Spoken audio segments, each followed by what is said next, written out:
Well, hello and welcome to episode number 344 of the Plane Talking UK podcast.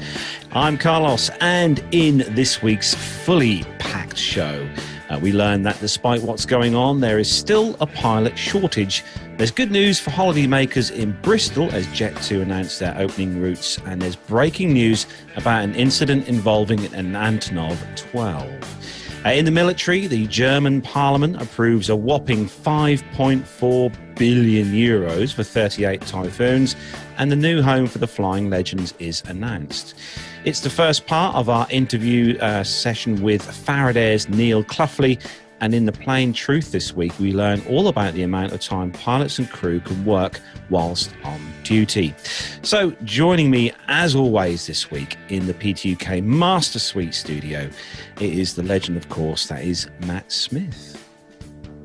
Legend, you make me sound about 500 years old. Thanks for that. To be fair, you do work incredibly hard because you do these Saturday nights as well for me. So and Minnie now. I noticed. Yeah, I noticed. I'm pulling a double shift this weekend. You are. Shameless plugs to come later on the show. So how are you, Matt? Anyway, well, you know me, living life's eternal dream every single day. I feel lost. I haven't seen you at all this week on the roads. I know they keep me over a sort of Hobarty way at the moment. I'm over in Loddon at the moment. So yes, absolutely yes. Although I did drive past your house on Wednesday afternoon. Oh, did you beep it? Well, yes, but you were at work, so okay. Poppycat gave me a wave out of the window. Obviously, she did. Yeah, absolutely. Well, she did the usual thing of nothing me, but anyway. Yeah.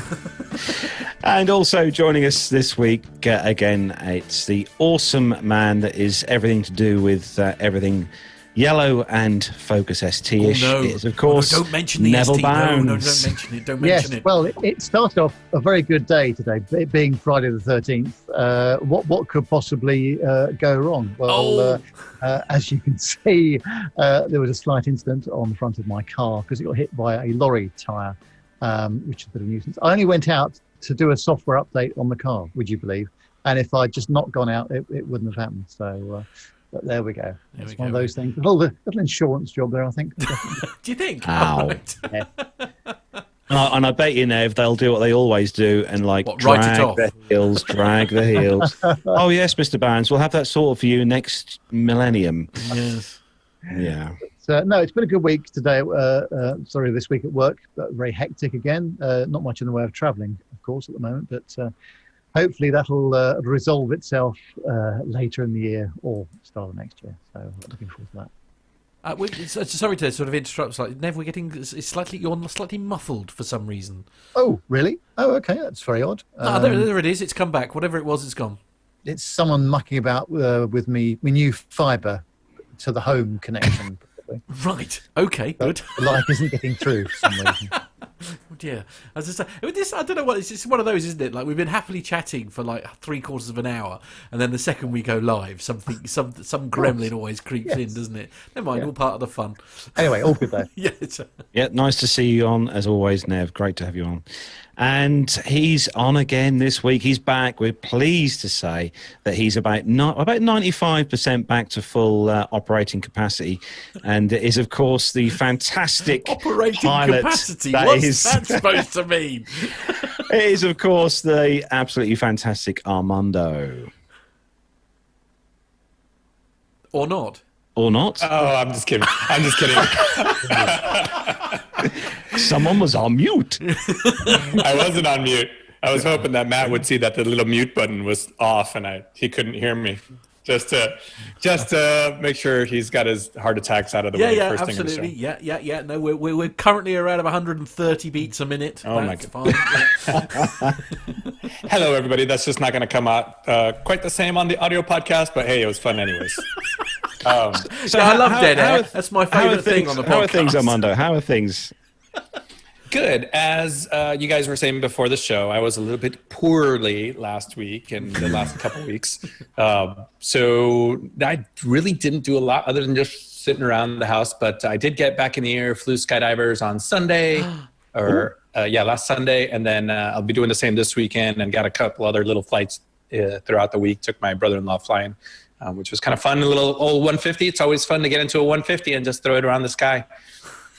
But other than that, do you know, it's very difficult to sort of. He's so blasé about this whole flying thing, isn't he? Honestly, it's just like took a little 150, threw it around the sky for a bit. We need to speak to Steph. Yeah, no, it's exhausting. It's like, I mean, how does one be that cool? I mean, it's like you and Barack Obama. Frankly, it's just like, oh. I don't know that any Cessna 150 pilots ever qualified that like solidly in the cool category. I mean, they think they are, but I suppose it's still cool. Matt, but it's not something that I would go fling around at the bar and be like, hey, you've heard of the C-130, right? Pretty big airplane. I fly a C-150. Well, quite. Absolutely. I'm sorry I brought it up, Armando. I do apologise. Just the whole thoughts of the Cessna 150 come to mind when you're sitting in there along with an instructor and you're literally shoulder to shoulder and you're flying a plane like this because you hardly move. Yeah. Lovely. Anyway, first world problems. Shall we move on? I'll send you up in one with Stuart, our friend Stuart O'Neill. I'll send you up with Stuart. Okay, he knows how to throw people around. I was the only. I went up with him once. So it's like, I don't know. I don't know if I could do it again. He knows how to move the controls. Let's put it that way. Oh yeah. So that came out all wrong. I didn't mean it like that. I know.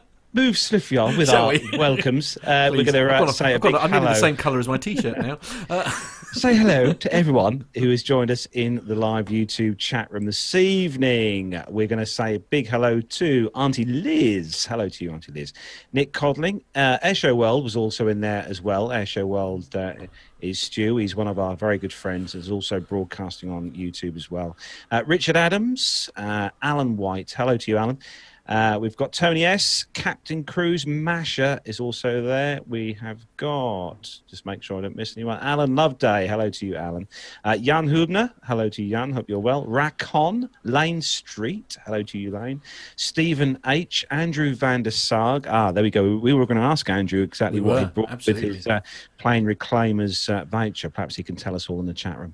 And we've got Armando. Obviously, it's good to have Armando in the chat room. Behave yourselves. And John Jester, hello to you, John Jester. Hello to Myla. Scrolling down, APG Show. I can say that the governor's just popped in. Behave yourselves, everyone. The governor's in, yeah. And don't forget, if you are listening to our glorious voices through our audio podcast, which you've downloaded, don't forget, if you want to join us in the YouTube virtual world, live streaming on a Friday night, as we are now, hit the subscribe button and then hit the bell icon, which is right next to it, to be notified when we're live and recording, as we are now, and you can join us in the lovely chat room with all of the family members in there. So don't forget to do that. That'd be lovely. So we've got loads of stuff to get through on the show this week, and we've got some great segments to play out as well. And I think we're going to go with some listener feedback, aren't we? Yeah, absolutely. Yeah, so I'll tell you what, I'll take the first one then, if I may, because it actually involves this beautiful photograph that's behind me on the green screen here. Somebody please... gorgeous. Is it? I want to say an A32... No, abort. No. All that interference is coming through there. That's right, sorry. Anyway, there's an aeroplane behind me. What is it? Somebody put me out of my misery. I know it's a BA before somebody It's a Dreamliner. It's a Dreamliner. Is it a Dreamliner? Is it? Right, okay. Apparently it's a Dreamliner that's behind me. But anyway, I'll read the email. So this came in from Dan Seaman this week, and he says, "Good evening, Armando, Carlos, Matt, and Nev. Just listening to episode 343. Thanks for all the brilliant interview with pilot Ryan. As I've been following his YouTube channel for a while now." That was a really good interview actually last week, wasn't it? Really enjoyed that.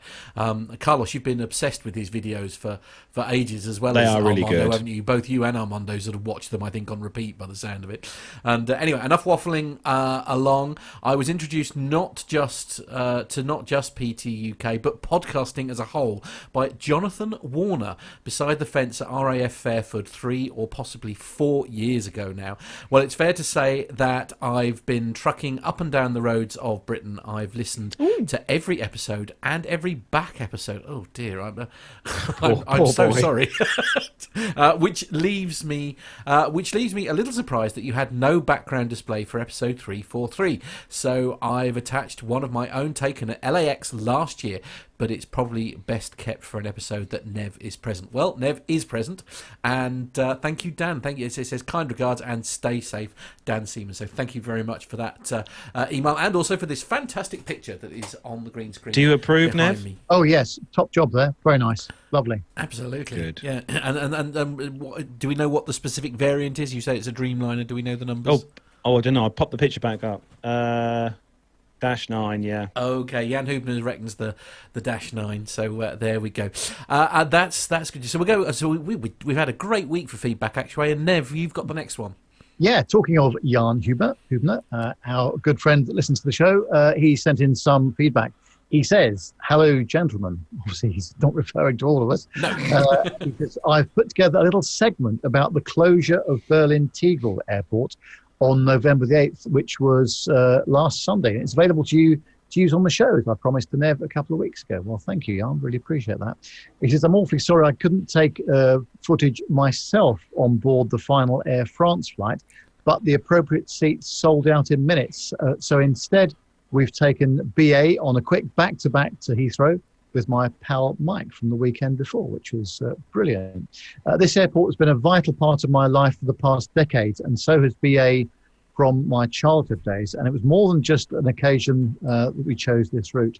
We've been looked after really well at the lounge and on the return flight, and the cabin services manager even allowed my friend Mike to upgrade to club, which also meant our plastic glasses were never half empty. What a nice touch to a sad journey," he says. Greetings from Berlin, from Jan. Well, thank you very much indeed, Jan. That's very kind of you to write that. Let's have a look at the content that you have sent us.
Our regular service on the One World Alliance would like to welcome former customers to live here in Berlin and wish those of you visiting an enjoyable stay. If you're travelling on further, we wish you a very safe onward journey. On behalf of my team in the cabin, it's been a pleasure having you on board, and we look forward to welcoming you back very soon. Thank you.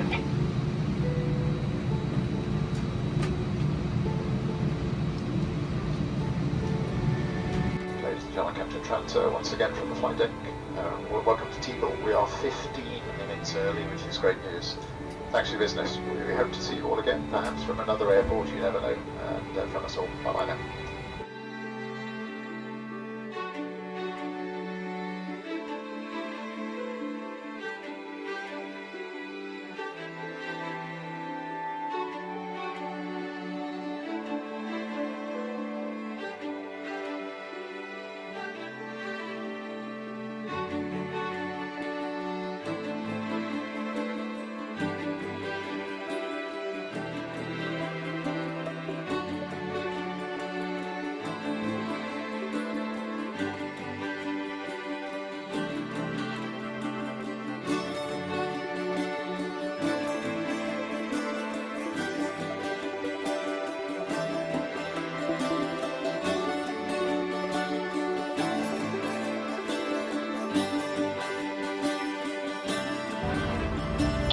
France 1 to Papa, this is Tiger Tower.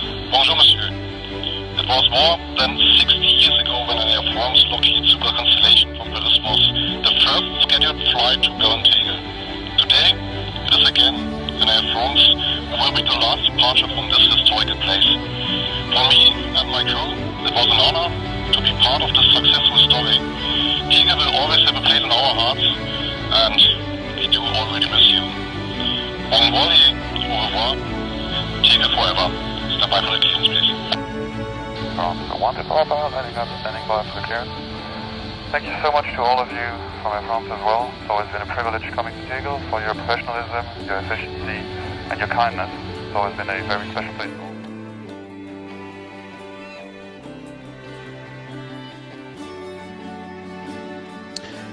I've got to say, Jan, that is a fantastic piece of video, and a massive thanks to you for putting that together for us. A big, well done round of applause for you. Yeah, indeed. brilliant.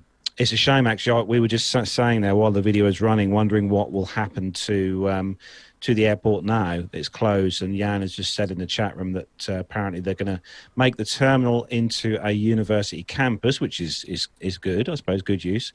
The only bit that sort of upsets me is the fact they're going to build houses on the tarmac and runways, which is a shame. Is it just me who got quite emotional with that ATC recording of the last flight and all that kind of thing? I just found that really moving, actually.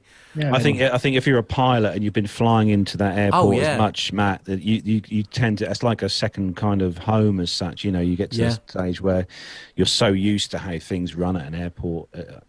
As a pilot, I think it is quite emotional when I can imagine things finally stop. I can imagine. Anyway, again, our personal thanks. Thank you so much for going so much trouble there, Jan. And if anybody else would like to go to those extreme lengths, we'd be only too happy to receive your content. Get in touch with the show, podcast@planetalkinguk.com. That's our email address, podcast@planetalkinguk.com. Yeah, well done, Jan. Keep up the good work. Absolutely. Yes. Okay. Time to move on, I think, Carlos. Yes, we are going to move on then with the first part of the show, then with the commercial news. So we're going to start the show then, as we do each week, with a rundown of the weekly news from around the world and the UK. So if all the team's ready. Yeah, let's go. Let's go.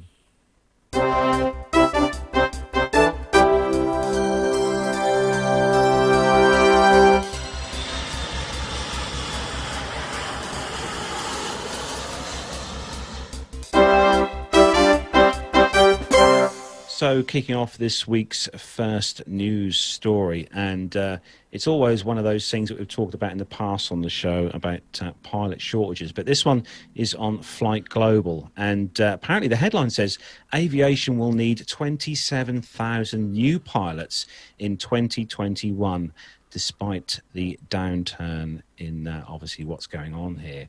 So despite an industry slump that has seen mass pilot layoffs, the global civil aviation industry will still require an estimated 27,000 new pilots from the end of 2021, or 264,000 over the coming decade. That forecast comes from Canadian training and simulator provider CAE, which on the 9th of November released its latest prediction covering demand and availability of pilots through 2029.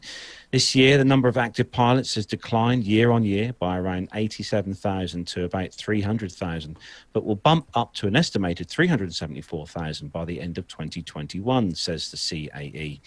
Though still less than 2019 levels by the end of next year, age-based requirements and attrition will leave the industry short by 27,000 flight crew, says the study. Wow. That figure will balloon over 10 years to a requirement for more than 264,000 new pilots, CAE says. Despite the short-term decline in the number of active pilots due to the impact of the COVID-19, the civil aviation industry is expected to require more than 260,000 new pilots over the next decade, the CAE says. Fundamental factors influencing pilot demand prior to the COVID-19 outbreak remain unchanged. Age-based retirement and fleet growth were and are expected to remain the main drivers of pilot demand. Thousands of pilots have been furloughed in recent months. Many of them have pivoted to other professions that might not want to resume their pilot careers. Very true, says the report. The Asia-Pacific region will require the most new pilots, around 91,000 over 10 years, equating to about one-third of total demand. North America will need a combined 65,000 new pilots. Europe is going to need 42,000, and the Middle East are going to need 25,000. South and Central America at 16,000, and Africa 4,000 pilots. CAE projects. So it's for reference, actually, this is in stark contrast to what BALPA, the pilots union, are saying. On the 5th November, they issued a warning to potential student pilots. They said pilots unions warning students against starting pilot training courses for the foreseeable future. They said that the pilots union issued a warning to everyone who is thinking about embarking on a pilot training course. Think again, this is what BALPA said. They said they've taken extraordinary steps to help avoid students paying upwards of £100,000 for training, only to find there are no jobs available at the end. I suppose, guys, if you think about it, all these pilots that have lost their jobs or been furloughed since this whole thing started, you know, a lot of these pilots who have lost their jobs or been furloughed are all young pilots who have probably been flying for, 2 or 3 or 4 years or whatever with the airlines.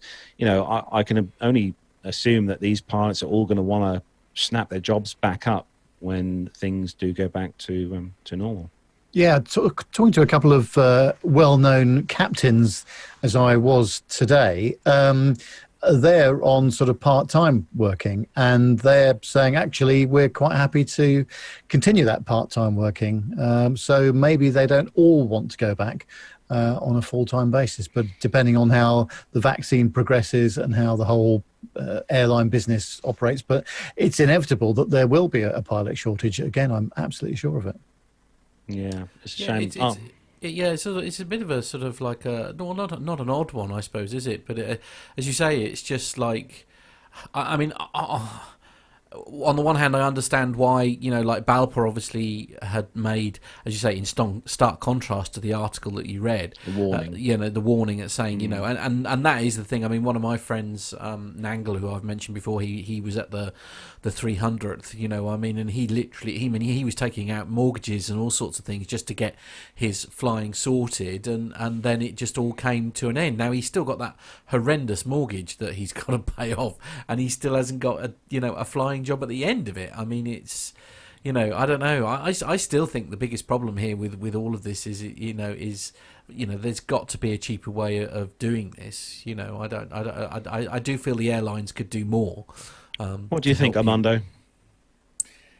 So I think we've always said that the airlines can do a little bit more to do some of these ab initio programs. It's caught on there in Europe. It never really has here in the U.S. I know there's a couple airlines that have tried it here and there, but I think it's just one of these things that is part of the industry. You know it going into it, if you've been around the industry for such a long time, that there's going to be ups and downs. And there's always people that are going to be willing to fly for the love of it, regardless of the financial conditions, the compensation packages, things like that. And I've met so many pilots in my career that after 9/11, they were finishing up their training. They had just gotten to an airline.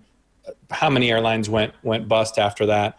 And they just went off and did other careers, but they still had those ratings. So when we started picking back up 15, 16, 17, then they were able to get right into it. And I think it's just something that we all know, even guys, John Jester, one of my longest friends, how many times has been furloughed, and here he is in the right seat of a 747 nowadays. And it just takes so much work. It's just one of these industries that takes so much commitment through the ups and downs. And this is a down, and for everything that comes down must go up. We all, and it's not just one person that we all know. I mean, we all know several people who are, Airbus captains, as an example, who are currently, doing, deliveries for people.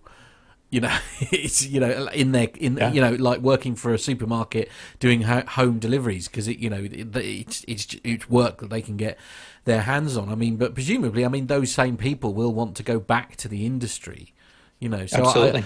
I guess it's a stark example for me personally. You think how bad the pilot shortage is going to be, if they're still putting out warnings even after COVID, for want of a better word. Yeah, I think it's very important. And if anybody has a good aviation mentor, anybody that's trying to get into the industry now or start their flight training, any good mentor will say, always have a backup plan. It's almost like a professional athlete. You could get hurt at any moment, and that's the end of your sports career, right? For pilots, I think it's very important to have a backup career. My brother was a captain at Midway Airlines after 9/11 when they closed their doors, and he managed a Pizza Hut for 2 years. Wow! Until he could get back into a corporate flying job, and then eventually got on with Comair, flying the CRJs. But it's just part of it, unfortunately. Yeah, indeed. So, Matt, you've got some good news for people living in Bristol here in the UK. Yes, indeed. Yeah, absolutely. And it's on the ukaviation.news website. And the headline is, Jet2's Bristol Airport base will bring 450,000 holiday seats, which is great news. Jet2 and Jet2 Holidays have now officially announced that Bristol Airport will be the 10th base in the UK after it emerged the holiday company was loading flights from the regional airport onto its website last night. Operations at Bristol Airport will commence in April 2021 and operate throughout the summer season through to October, with a total of 33 destinations. 4 of the routes will be exclusive to Bristol Airport, including Izmir, Kalamata. John does this deliberately. Kalamata, Lesvos, and Costa del Almeria. Oh, that could have been worse. The airline will base 3 Boeing 737-800 aircraft at the airport for the summer, operating 56 weekly flights, bringing an additional 450,000 seat capacity to Bristol Airport. Steve Heapy, who is the CEO of Jet2.com and Jet2 Holidays, said, "This is an incredibly exciting day for Jet2 as we expand our award-winning flights and holidays to Bristol Airport. We know how much demand there is because we've been listening to customers and independent travel agents in the region for some time. We are delighted to be bringing them the news that they have been looking forward to, meaning that they can finally enjoy real package holidays from Bristol Airport." Very exciting. Good news. I love this. This is brilliant. This is what we like to hear. Good news. Absolutely. For a change. Indeed. Especially when it involves jobs. Yeah, absolutely. People, yeah. So, Nev, you've got the next one, and this is all A380 news. Yes, it's it's the big problem of having 4 engines again, isn't it? And unfortunately, BA are one of the people that have been suffering from the problem of having too many seats and too many large aircraft. So this is on the simpleflying.com website, and it says, as the UK enters its second week of lockdown 2.0, the return of large-scale passenger demand is still far away on the horizon. As such, flag carrier BA has taken the decision to move parts of its Airbus A380 fleet for storage in Madrid. The first of these super jumbos made the journey yesterday, with the second just entering Spanish airspace at the time of writing this article. This year has been the fall of the quad jets. The Boeing 747 and the Airbus A380 have exited fleets left, right and centre in the face of previously unimaginable low passenger demand. Cautious optimism at the end of the summer saw British Airways tentatively scheduling its A380s for its winter schedule. However, any hopes of a return to traffic volumes warranting the deployment of a super jumbo were dashed as the second wave of infections hit the UK with lockdown 2.0 as a result. With only sporadic passenger flights since their grounding in March, it will now be a while yet until the BA A380s return to regular service. British Airways has begun moving parts of its Airbus A380 fleet for long-term storage in Madrid, as we mentioned earlier. According to the World of Aviation, they will not fly again until at least early to mid-2021. Meanwhile, a spokesman for the airline told the media outlet there are no plans for the aircraft's early retirement. Well, 2 have already made their way over there, and most of BA's A380s have spent the last months parked at Charleroi in France, whilst rotating back to the UK for maintenance. Golf X-Ray Lima Echo Fox flew from Charleroi Centre to London Heathrow on November the 5th, only to continue on to Madrid yesterday, November the 11th. At the time of writing, its stablemate Echo Golf was just on its way to Heathrow to join it. It is yet unconfirmed how many of the A380s BA will move. The reason for moving them to Madrid also remains unclear. It could be potentially due to maintenance being made easier through the IAG partner airline Iberia, or for parking costs at the different facilities. But reports are also coming in that as many as 60 to 70 of BA's aircraft could be heading for storage across Spain in Madrid and on the island of Mallorca. And the carrier could be letting go of several of its A320s. So we'll have to wait for further information regarding that. So, that's quite a big thing, isn't it? And it's all about the storage costs as well. Can you imagine how much it costs to store an A380, and especially long-term storage as well? Well, they take up a lot of room, don't they, at the end of the day? Because an awful lot of ongoing maintenance. They're a big old beastie. Is required during that time as well. Yeah, absolutely. Yeah, very much agreed. Didn't BA spend a load of money a little while back, Nev, upgrading the suites on the 380s? Yes, they did the club suites. Yes, they did. Yeah. So, but yeah, we'll have to see. But I mean, I think we are going to return to some sort of normality, but it will take some time to get back to the level that we left it at in 2019, though, I've got to say. That's for sure.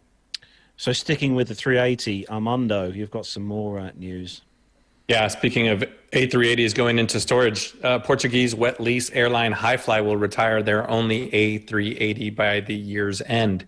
As this carrier grapples with COVID-19 associated travel impacts, this ex-Singapore Airlines aircraft has only been in Highfly's fleet for 3 years.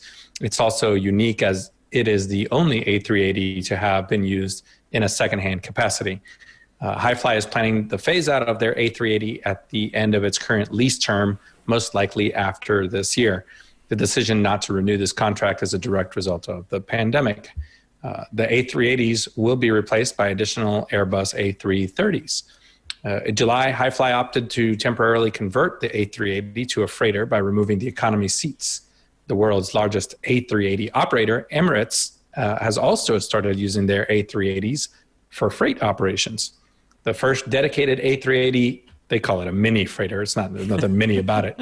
But A380 mini freighter successfully transported medical supplies between Seoul and Amsterdam via Dubai just recently. The air cargo carrier has optimized the cargo capacity of the Airbus A380 to safely transport around 50 tons of cargo per flight in the belly of the aircraft. Cargo operations on the A380 were introduced in a response to the surge in demand for air cargo capacity required for the urgent transportation of critical goods, including medical supplies for combating COVID-19 in regions experiencing a second wave of the epidemic. Oh, I haven't got a drink. The pandemic. They are working on further optimizing the capacity of its Airbus A380 aircraft through measures such as seat loading of cargo, and has planned more dedicated cargo flights on aircraft for the month of November. This week also saw Emirates release their half-year financial results, which included in the report were some figures that may indicate why the A380s may have a future as mini freighters going forward. The volume of cargo, according to them, the volume of cargo transported has decreased by 35% to 800,000 tons. However, yield has more than doubled to an increase of 106%. This reflects the extraordinary market situation for air freight during the COVID-19 crisis. Fuel costs were 83% lower compared to the same period last year, due in part to a decrease in oil prices, which are down 49% year on year. So there you go. Could this be a sustainable use for secondhand A380s? We'll see. I mean, we've got a soft spot for this aircraft, obviously, because you and was it Nev and Carlos? Al. They got and Al. That's right. You all get you got a guided tour of this very aircraft, didn't you? Yeah, we did. Farnborough. At Farnborough, yeah, it was superb, and hard to believe that we're not going to see it again. That's a big shame, isn't it? That, it is. I suppose. I mean, because it's obviously used as a charter aircraft and also as a standby aircraft if any other A380s go tech, because there aren't that many flying at the moment. Yeah. It must be difficult to justify the running cost of that. What? And again, I guess the thing that the issue we've got here is, of course, the airlines themselves currently have spare A380s lying around, don't they? So I suppose if one goes tech, they're not going to hire in, are they, to cover it when they've got one sitting probably at an airport not a million miles away from where it's gone wrong. Yeah, indeed. Apparently there's something in the chat room, I'm being told. Yeah, for one, Richard had a great idea, which is fly all the A380s to Tegel and use them as student accommodations for the new university. That's not such a daft idea. Yeah. Jan is also saying that I guess that there's still the operational limitation that only some airports can handle the A380, and perhaps that's been the problem with the A380 all the way along, in the fact that it is such a big aircraft, isn't it? There's not many airports are actually geared up to take it. So that's true from a passenger standpoint. So you had a lot of taxiway limitations, taxiway weight ratings, but if you're using it purely in a cargo capacity, you're not having to navigate some of the same. Now, obviously, it's an A380, so there are limited airports. But I think if you're not using them for passenger operations, I think your aperture probably opens up a little bit as to taxiing over to the cargo operations area, or just a big old ramp that you can unload and unupload cargo. You don't have to worry about other airplanes and jet bridges and things like that. That's a good point. Yeah, Jan mentions in the chat room taxiway turn angles, right? I mean, it's a humongous airplane, and Captain Nick has talked to us about how challenging it is just to taxi the A340. Around the ground. It's harder than flying it, but I'm sure these guys would definitely have a similar challenge. That biggest problem as well, which most of the listeners will know, is the fact that the 380 was never designed to carry a huge amount of cargo in its belly hold. There's not a lot of room in there for much cargo, and also that upper deck floor was never designed to carry a lot of weight, as in cargo on that top floor. So. No. Although, on the plus side, it's, Andrew van der Sag is suggesting that, there's plenty of space to store the A380s at Twente Airport, of course. There's plenty of room there. The idea of seat loading an entire A380's worth of cargo in small boxes, just makes me shudder. That's got to be so cumbersome to, if you think of two Amazon boxes on each seat on an A380, ugh. I know, but that's a lot of seats. It is a lot of seats, but I guess somebody's got to get paid to load and unload, huh? Well, that's true. Well, indeed, yes, and that email was sent in to us by Alan White. So thank you, Alan. Yeah, absolutely. As I say, if you spot a story and you want to share it with us, it's podcast@planetalkinguk.com. It's podcast@planetalkinguk.com. Now, Nev, you've got a story that actually came to us today. Actually, Jonathan Warner sent me this one as well.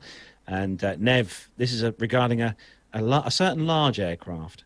Yes, it is. And the headline on AV Herald says Antonov AN-124 suffers uncontained engine failure and landing gear snaps. So that's suboptimal, certainly. Not ideal. Yes, indeed. Well, this Antonov registration Romeo Alpha 82042, performing freight flight VI 4066 from Novosibirsk in Russia to Vienna in Austria with 14 people and 84 tons of cargo on board, departed Novosibirsk runway 25 at about 12:08 local time and was in the initial climb through about 1,800 feet MSL when the transponder signal as well as radio communication was lost. The crew returned the aircraft for a landing on runway 25, but overran the end of the runway on landing by about 200 meters. There were no injuries, fortunately. The aircraft did sustain substantial damage to wings and landing gear. So engine number 2 is missing its engine inlet following an uncontained failure. The inboard left wing slats, as well as the left-hand fuselage, were penetrated by debris at multiple locations near the wing root. In a videotaped interview, the captain of the flight reported that the number 2 engine blew up at about 1,000 feet and just after gear retraction, with flaps still extended for takeoff, debris damaged the aircraft's cabling and took out all electrical supply, resulting in the loss of all electrical systems, including instruments, brakes, and thrust reversers. The aircraft remained controllable despite all electricity gone and all communication, even having lost their intercom as well. The crew attempted to establish visual contact with the tower, however, without success, and proceeded to land on runway 25 with very little margin due to low altitude and engine thrust. After a smooth touchdown, the overrun was unavoidable due to the loss of brakes, spoilers, and thrust reversers. It just shows you, doesn't it, if you have an uncontained engine failure like this, the amount of damage that it can do across, multiple redundant systems as well. That's pretty shocking, isn't it? I have to say that first video, Nev, did you watch that? The first video that Matt played there. I did, yes. Is it me, or does it look like when the just before the aircraft stopped, it looked like the pilots ejected from the flight deck? If you watch the video, honestly, it does look like two people ejected from the flight deck on there. But there you go. Well, you'll see another example here because it's covering the same sort of. Oh, it doesn't go that far. Apparently, I'm being told. Okay. But this particular aircraft first flew in 1991. This incident aircraft, and it is. Oh, the videos are actually I just. What do you think, Armando? I think they actually did probably a really good job getting the airplane under control and back down on a runway. Those like some people in the chat room have mentioned, Russian airplanes tend to be pretty beefy. They're very robust, right, and robustly built. This one definitely looks like it's going to be a write-off. At least it does to me. It looks like there's pretty significant damage on there. But you know those guys as well. I don't know. I guess I would defer to the chat rooms as people that write or that fly big airplanes. But if you're sitting 3 stories up on an AN-124 and you're seeing the end of that runway come at you, and you're like, yeah, no, we're not going to stop in time. I wonder what goes through your mind at that point. You're, do you think you're safe? Do you think, we're 3 stories up, we're just going to dig into the snow? But all joking aside, it looks like they actually did a pretty pretty darn good job of getting the airplane on the ground. It's the debris that you see when it comes down. If you just watch the video closely, you can see near where the engine. You can see bits flying all over the place. It's just I'm sure. So they went off the runway. So I'm sure they took out runway lights. They probably took out some signs. They probably took out some landing instrumentation if there's any there. You know, there's all kinds of ejection. That wasn't an ejection. Your friend John has a comment in the chat room there, Armando, if you'd like to share that with everyone. Yeah, I couldn't agree more. That is the massive paperwork light just illuminated probably about 300 feet before the end of the runway. Wow. Jonathan Warner says that must have been one big old bird that hit. Yeah. I think that's a bit more than a bird strike.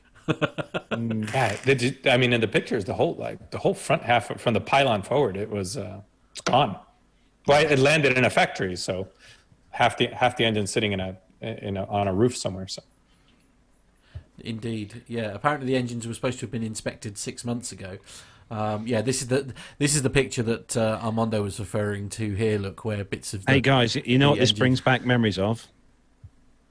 QF32. No idea. The A380, Qantas Airlines Airbus A380, QF32 back in 2010. That was London, Sydney via Singapore. Oh, Jonathan says it was a bird strike. Oh. Does he, or is he winding us up? Perhaps he's winding us up. Apparently Tony S says in the chat room, engines 3 and 4 ingested birds as well. They were very lucky. Actually, one of the reports did say that the 3 and 4 were smoking rather heavily after the aircraft had taken off. So that possibly could have been what it was. But like Mr. Warner said, that must have been one heck of a big bird. Yeah, indeed. I mean, well, again, at this stage, far too early to be able to make any sort of...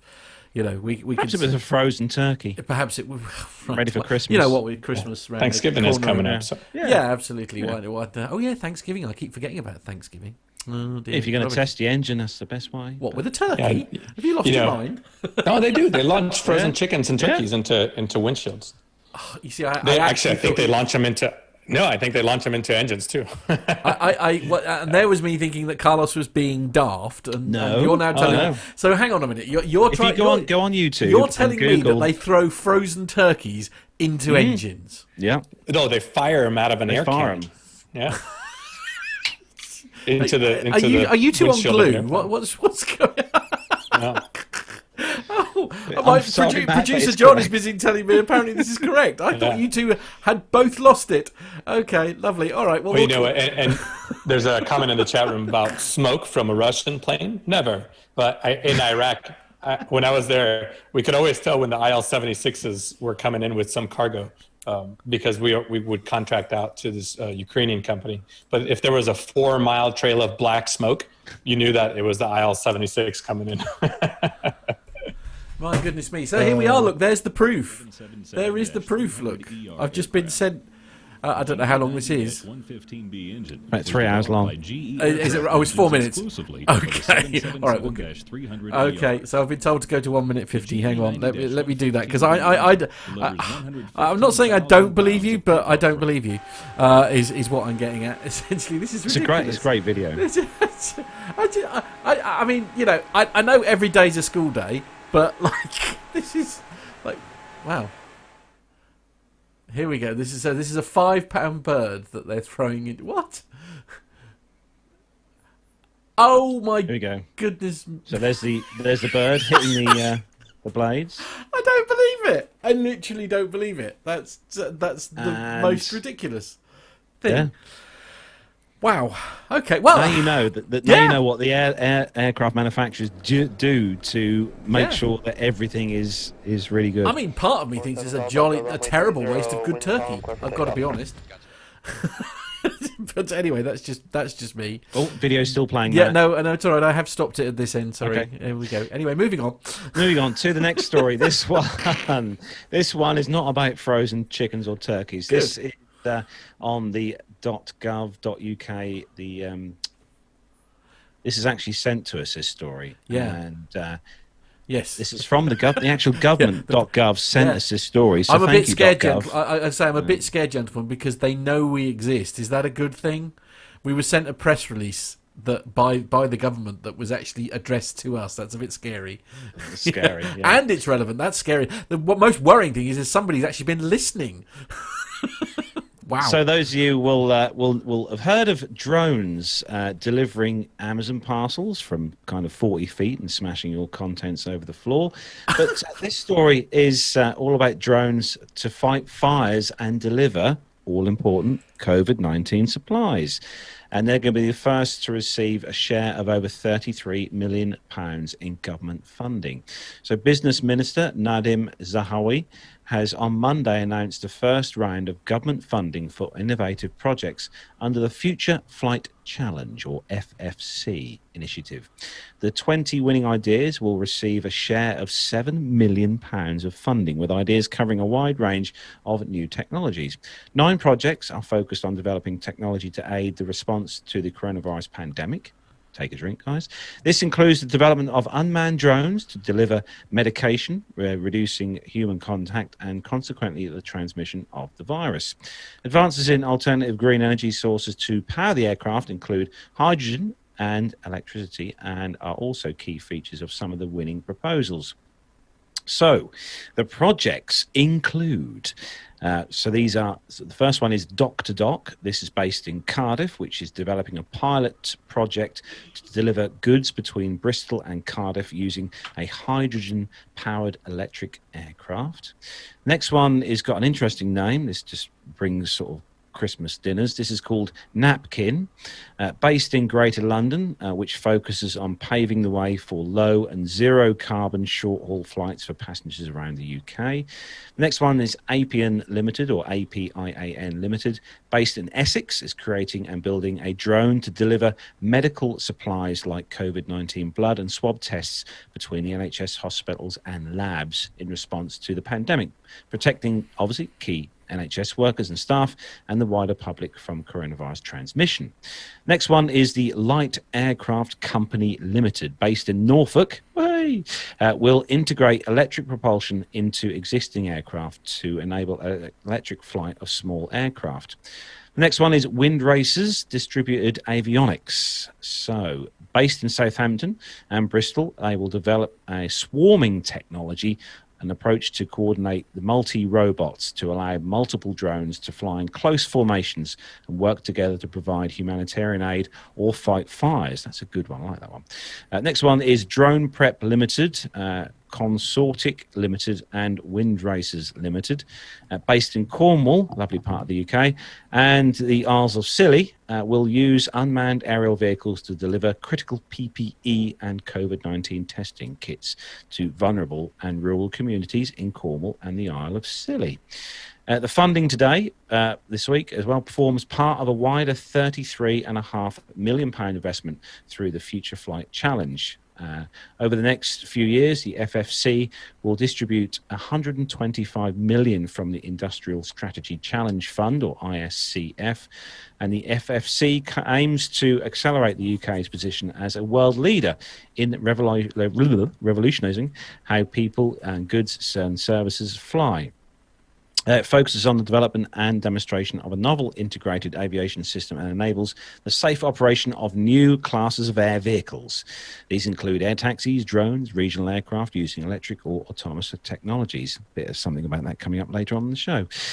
Business and Industry Minister Nadim Zahawi said, as the UK leads the way in aviation revolution, these bold proposals showcase the pioneering spirit of the UK's aerospace and aviation industries in solving global issues. Today's funding will help us build back a better and cement our well-earned reputation for research and development excellence while creating hundreds, and this is the important bit, of new jobs. Woohoo. This is good. This is good. Obviously, you know, we all know that drones can do a multitude of different things, but I think using drones for some of these reasons, especially obviously for distributing these kits and obviously the samples and the tests and stuff, results and stuff from people in rural areas who possibly can't get to a hospital is a very good idea. So let's hope it works.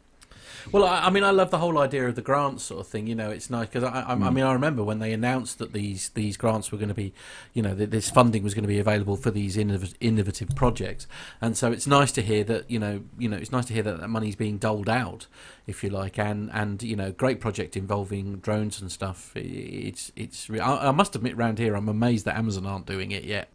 Perhaps it's just the distance involved. You know, I mean, there's several projects out there. These are just some of the projects that the money is being spent on, and there's more to be released very, very soon. So we'll actually, it's keep our worth eyes saying, peeled Matt, for that. if any of our listeners at all who listen to the show have had a drone delivery from Amazon, let us know how that works. We'd like to hear. I mean, I've seen it on Family Guy. Does that count? I mean, Oh, well, no. Okay. That's it. Yeah. I think it was Lois was in a mattress store, wasn't it? And she bought it on Amazon, and they had to race it home or something silly. But anyway, there we are. I digress. I'd love to see them try and deliver my Amazon deliveries. Cat food. Right. Cat Okay. food. Yeah, they'll be quite heavy, your ones, won't they? Yeah. Indeed. Anyway, moving on to the next part of the show, very, very interesting and exciting part of the show. And for this, we are going to hand it over to the awesome Nev. Yes, well, I'm absolutely delighted to have been involved with this interview that Carlos and I did last week. We went up to Duxford Airfield, and we had a fantastic time with a company called Faradair, and they are developing a hybrid electric aircraft concept that solves three core problems which currently hinders regional flight growth: noise, operating costs, and emissions. With a clean sheet design aircraft specifically configured for hybrid electric flight, the BHAR aims to achieve significant reductions in these areas whilst delivering an economically viable regional air transport solution. A multi-role asset, BHAR converts from an 18-passenger configuration to cargo in just 15 minutes, accommodating 3 LD3 cargo containers and payloads of up to 5 tons. BHAR is an environmental neutral workhorse, maximizing the revenue opportunity 24/7. Hybrid electric flight provides a cost-effective distributed aviation model, enabling local airfields the ability to offer scheduled and charter flight services to regional towns and cities at a price point unmatched through traditional major airport hubs. Well, Carlos and I went to their HQ at Duxford to speak with CEO Neil Cloughley about this exciting project, and here is part one of the interview. So you join me here at the Duxford Imperial War Museum in Cambridge, the new home of Faradair. And I'm here with Neil Cloughley. Neil, welcome onto the show. Pleasure to be here. And thanks for inviting us down to come see you today. Oh, welcome. I mean, it's a joy to be here. It's a fabulous place for us to relocate to. There's an awful lot of history here. We're very, very excited about the future of what we plan to do here with the BHAR aircraft. So Neil, we're sitting here in this hangar here, surrounded by all these iconic aircraft. For you as a company coming to somewhere like this must be like the best location you could have ever dreamt of being. The discussion was very short when we made the offer. It was yes. It's a no-brainer. I've come here many times as a child. I've been to air displays here. I've flown a Tiger Moth from here. It's a fabulous place. It's got real atmosphere. It's got a huge amount of history, obviously. Key part of the Battle of Britain with the big wing. And the opportunity to actually bring a business here so that we start merging from the history and the heritage of the past to actually now moving forward to the future and actually manufacturing, I mean, it's massively exciting. And for the benefit of the listeners, just explain to us, we've just had the privilege of being in your office. You have quite the view, I think, from your office. I have a very distracting view. It's been really difficult. We moved here on 1st of September, and I am a die-hard aviation nut. I mean, my ears go up with the sound of a Merlin or something like that, and of course it's fairly frequent here. We have the Aircraft Restoration Company doing fabulous things, and so every now and then you get that magnificent roar goes roaring off down the runway, and it's like, oh, what's that? Inconvenient when you're on a conference call with suppliers and customers and people that you're partnering with. It's like you get very easily distracted. But yeah, it's a magical place. We have our first office basically, where we're starting off and just expanding our team. Then we've got new offices currently being renovated across the road, and then of course we've got our prototyping hangar, which hopefully will be up and ready in about the next 2 years. So this is the acorn moment, if you like. This is the starting point, although we've been going sort of 6 years now. So Neil, tell us a bit about yourself. where from the beginning with you did the aviation passion? Because I know your father was very much into aviation, and obviously that's obviously gone to you in the growing up with your father and stuff. Yeah, I mean, I've always had an interest in aircraft since a youngster. I always wanted to be the fighter pilot. That's where the target went. But my father, when he was in the security environment, went into the unmanned air vehicle business, which in the mid-80s was very embryonic. It was the real early pioneering days of UAVs, unmanned air vehicles. And so when you spend every holiday, weekend down at the factory, you're getting to know the guys, you're sitting around aircraft engineers, and you're seeing these military-sized UAVs come together, it really does sort of start sowing the seed of what you want to do and where you want to be.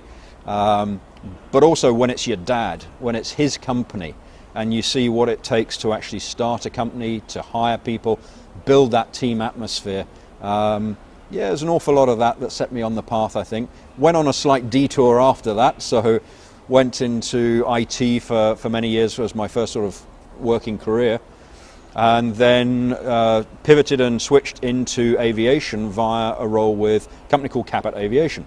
So Cabot were one of the largest remarketing firms of commercial aircraft assets, and I was very fortunate in 2003 to basically be selected by them to go and work with them in remarketing commercial aircraft. So yeah, it was that was the path in, but I'd always had that hankering. I had this nagging thing that I had to do, which was to carry on the work that my father started years ago, and he was way ahead of the time. I mean, he was 30 years ahead of the curve, and just a little bit too early. But a lot of that technology, a lot of the design work, a lot of the principles would make perfect sense for the technologies available today in hybrid electric flight, etc. So I thought, let's give it a go. Let's create a British aircraft manufacturer again and give it best. You made your father a promise many years ago. What was that promise? Well, basically, I mean, unfortunately, because he was too early, he had pretty much the world's first combat UAV sitting on the ramp ready to go. Gulf War I intervened as a time, and it was just the company wasn't available to have the funds it needed to survive. A group of Americans came, bought the assets of the company, won multi-million-dollar contract in the US. 4 years later, a thing called the Predator came along. $2 billion later, we're now buying those assets from the Americans.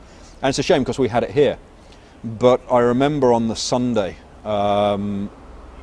with administrators, you hand over the keys, facility and everything else. Factory was at Andover. And I remember saying that we have to go back and say goodbye. You have to go say goodbye to all the kit and the facility. And he didn't want to, but he did it. And we did. And he's grateful now that we did do that at the time. And I was 16 odd years old. And you see your father put so much into it. I mean, blood, sweat and tears, everything. And it's really tough when you see that collapse. And the only reason it collapsed was through lack of funds. And so I made him this promise. I said that we'll take what he did and we'll take all of that engineering, that technology and the ideas, and we'll do something with it in the future, and we'll make sure it is a success. 25 odd years later, I'm now doing my level best to maintain that promise. So how was Faradair born? Where did that start from? Well, really, I mean, having worked in the commercial aircraft business and worked with so many of the regional carriers, we've seen various shifts in aerospace happen. So, for example, we saw the LCCs come in and disrupt the legacy model. The regional market is still one that I think has got some morphing to do, shall we say. There is a difficulty operating a 50-seat regional jet out of somewhere like Heathrow and having 18 passengers on board. That is a business model you simply cannot sustain. It won't work.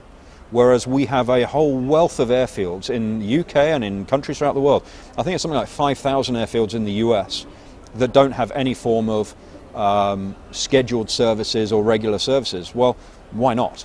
The Wright brothers flew in the early 1900s, and we are still reliant to get certain journeys in either car, coach or train. We should be doing it by air. The reason we're not is because of three core problems: cost of operations, noise and emissions. So basically, if we can cure the cost of operations problem and then we can tackle the noise issue, then basically the emissions with the new technology of hybrid electric flight, we can solve the emissions problem as well. The time was right to come up with then an aircraft design that would specifically go after those three problems and that would dictate the design of the aircraft itself. So I thought, let's go for it. Let's set up Faradair. Michael Faradair obviously is the inspiration of the name, and so we formed in 2014, and the same week that Zunum did in the US, which had a huge amount of publicity for electric aircraft, and we've had to do it the old-fashioned way. Graft it, blood, sweat and tears, sweat equity, lots of sleepless nights, and no holidays. So the Beha, fantastic design. We've seen the models, we've seen the pictures online, and we've seen the pictures and the photos. Looks an amazing aircraft. Where did that kind of idea come from? Well, obviously back in the day when my father was working on the UAVs, we were working with joined wing technology. So the idea of the joined wing tech at the time was to create an asset that could be used with a heavy payload capability, but also able to fly at a very slow flight when needed. So for example, approaching the back of a cruiser or a battleship or a destroyer and land on the deck. At the time they were catching UAVs via nets, which obviously didn't work. So we looked at this design and I thought, well, if we evolve this, what we're trying to do is create an extremely high lift capable aircraft that can go from point A to point B, doesn't have to be pressurized, doesn't have to go high, doesn't have to go super far. What we want is basically a utility aircraft. The Cessna Caravan's been doing it for years and doing it very successfully. What we need to do is to take that concept and create something that can be used across a whole range of different capabilities. So the joined wing technology was a natural opportunity. We then came up with the idea of adding the third plane. So many of the skeptics originally went, oh, too draggy, we got rid of 3 wings back in World War I, why on earth would you use it, blah, blah, blah, blah. And I had one particular engineer say, oh, I can do everything that you're talking about with a long single wing, and you don't need the 3 wings. And I said, but can you then fit that aircraft within a 19-meter slot? Well, no, why would you need to do that? I said, because that is the size of the door of the aircraft carrier. And our aircraft sits perfectly on the lift ramp of the new aircraft carrier. And if you're operating on an environment in special missions for governments, etc., where you're landing on a road, you don't want wings that are clipping trees. You have to keep a fairly compact footprint, in which case the box wing and the triple box wing does an awful lot of what we want it to do, combined with a ducted fan propulsion system, which basically gives us great thrust efficiency up to about 220 knots. Anything beyond that, the duct would act like a parachute. And so really it started shaping itself as to the criteria of what we needed this aircraft to do, started shaping the actual aircraft itself. And that's how the Beha was born. And the Beha is not just a passenger carrying aircraft, it is a lot more a utilitarian aircraft, carry cargo.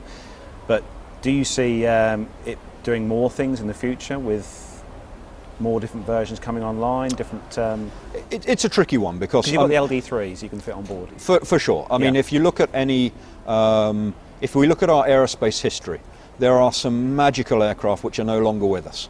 If you look at aircraft like the F-117, the SR-71, Concorde, Beechcraft Starship, some beautiful airplanes no longer flying, mainly because they weren't doing what they said they could do. So, for example, when an F-117 stealth fighter is no longer stealth and it can be tracked on a radar, it's now just a very, very expensive fighter aircraft, hence why it died. But if we can basically pull together something that is able to cross a whole range of sectors, so aerospace history is littered with one-trick ponies. So there have been so many companies that want to build the new Cessna 172 or whatever, and there's only one company, roaring Merlin about to come whipping over us, I think, there's only one company that has actually done that. That's not a Merlin, that's a lot pointier and faster. But basically, if you look at what Cirrus has done, Cirrus are one of the few companies that have been able to actually take it to Cessna and Textron and take them on at their own game. But there are so many carcasses of aircraft that wanted to be that but never made it.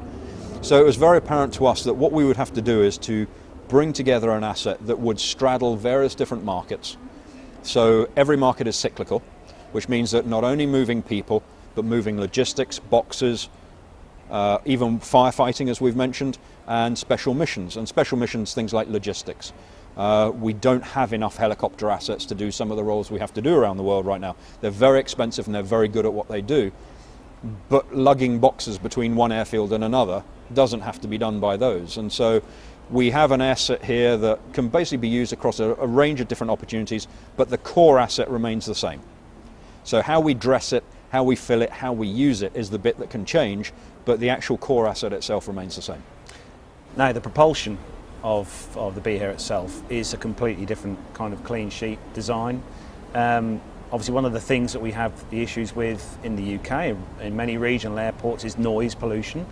People don't like noise. I don't know why. I personally love the noise of aircraft. But with this aircraft, you are going to change that whole way of thinking, I think, aren't you? With the absolutely, yeah. I mean, it's. I find myself at a real cross juncture here. It's a real problem because I love noise as well on certain things. That Merlin Spitfire engine, you'll find that there are certain howls. The Vulcan sitting behind us, the howl that had. It's just, there are certain mechanical sounds which are magical.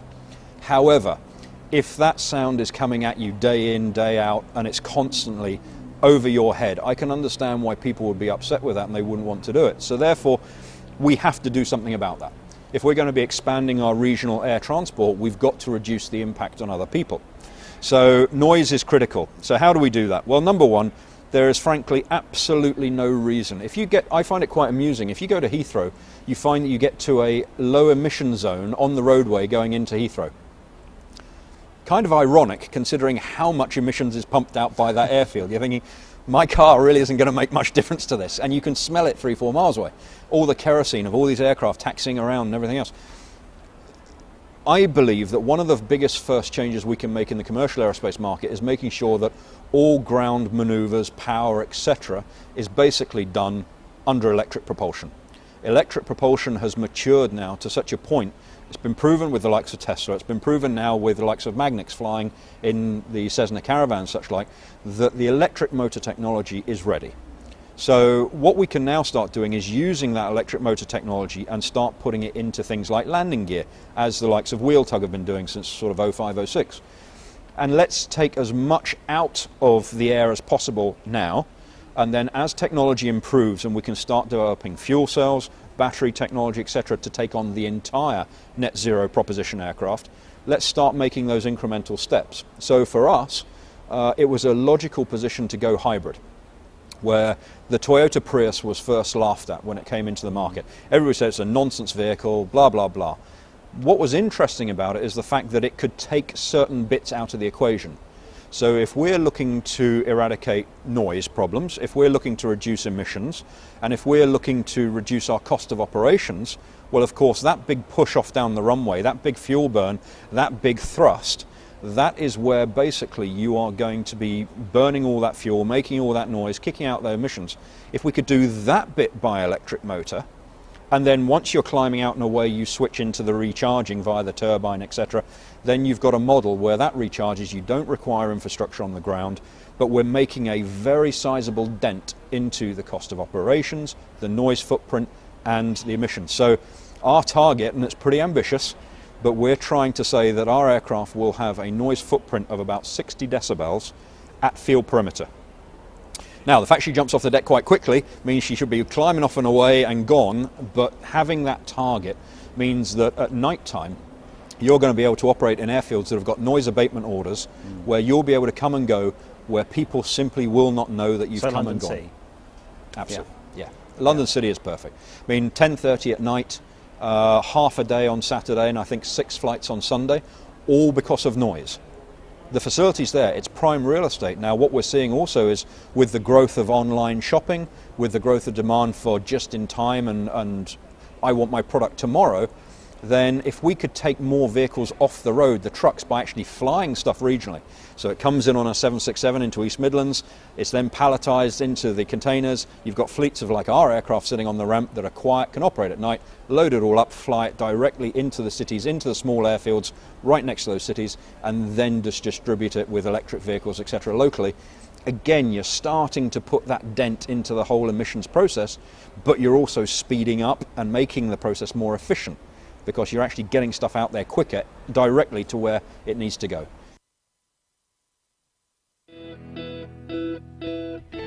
If you want to take your knowledge to the next level, sign up for a subscription at the A320 Lounge. Our online video courses combine whiteboard-style lessons with full failure demonstrations shot in 4K in state-of-the-art simulators using a professional production team. Go into your next simulator session with confidence, having seen failures run in real time and with the background knowledge to answer any questions from your instructor. To get more information and to sign up, visit a320lounge.com. Oh, that's such a fascinating conversation there. What an interesting man. Yes, brilliant. Absolutely brilliant. Thanks very much to Neil for doing that. We've got part 2 coming up next week. And as people were saying in the chat room, it's unusual to get so much enthusiasm and knowledge from a CEO. And Neil absolutely oozes that, doesn't he? Yeah. So, this is clearly a man who is obsessed with aviation himself, isn't it? That's the exciting thing about this particular and it project. is worth noting as well that we did point out on the interview that we weren't joking. Neil's office does overlook the runway, and his view and the sounds that we heard while we were chatting to Neil in his office before we'd done the interview. Honestly, Merlin's going past every 5 minutes. How awful. Yeah. Yeah. Oh, the best office in the country without question. Wow, okay. Yeah. The day that we went there, the weather was absolutely perfect as well, wasn't it? So Yeah. it was lovely, absolutely brilliant. So yeah, thanks very much to Neil for doing that, and more next week. Yeah, so we are going to move on with the next part of the show, and we're going to hand things over to the awesome Armando to introduce this next part of the show. Yeah, guys, are you ready to do the best part of the show? Matt's going to hit that button, and we're just going to get all that other stuff out of the way and go talk some great things. Hit the button, man.